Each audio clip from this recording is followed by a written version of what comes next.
Hello mga kamanok, good morning. So update lang tayo no. Kahapon nakawala yung isa. So ayun siya. Ayun yung nakawala. So merong nagsauli kanina. Kasi napa-reward ako ng 350 sa makakuha lang o makadakip sa kanya. So kanina isinauli.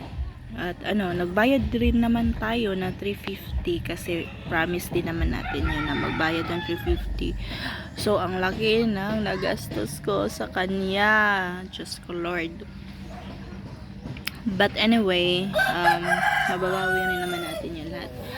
So, update lang mga kamanok, ngayon is gagawa ako ng nest ng mga chickens at ang kanilang batugan. Ano ba yan sa Tagalog? So, gagawa ako ng maghimo ako batugan. So, magbisaya na lang dadari. Himo ako batugan nila. So, mo na siya ang akong gihimo. Pero ay feeling na ako akong usbon. Kay isa na lang na ako ang ilahapong ilahang nest. So, dito nga part sa side ang ilahang nest. And then, batuganan diri I think. So, I'm not sure yet. Kay galibog pod ko sa kong plano. But anyway, update lang ta mo sa ako ang himuon karon. And later, this afternoon, maghimo ko og brooding cage sa ako mga chicks. So, nana ko'y chicks na mupusa ay this coming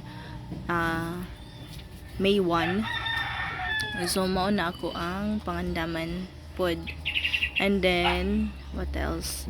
So, maulan to, no? Update lang ta mo later, mga kamanok. Pag maghimo na ako og brooding cage. See you! Hello, mga kamanok. So, na ako karon diriya sa amoang farm. So, as you can see, karon kay maghimo ko og brooding cage. So, nako diri mga materials. First is mga net na ay screen, plastic screen. And then, mga kahoy, gipamputol-putol na nako na para mas dali lang siya i-assemble. And then, DIY. Later, makita nyo kung unsay ako ang gamitan namagod mi napalit na mga leather tapos wala siya gamit sa balay. So hopefully magamit na ako na siya unya. Hala, nakalimot ko palit og gunting. Mga gita ako pamaagi ron. And then kawayan and walang martilyo o lansa. Okay, so i-time-lapse na ako para makita ninyo kung yun saan ako pag buong hanga mo ang brooding cage. Okay.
update.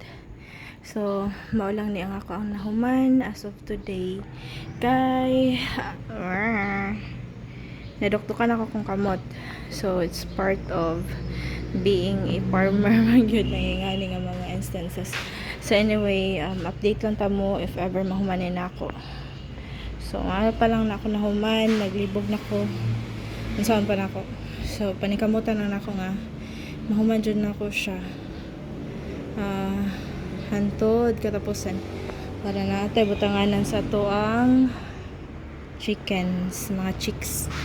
So kato lang, bye bye. Woo.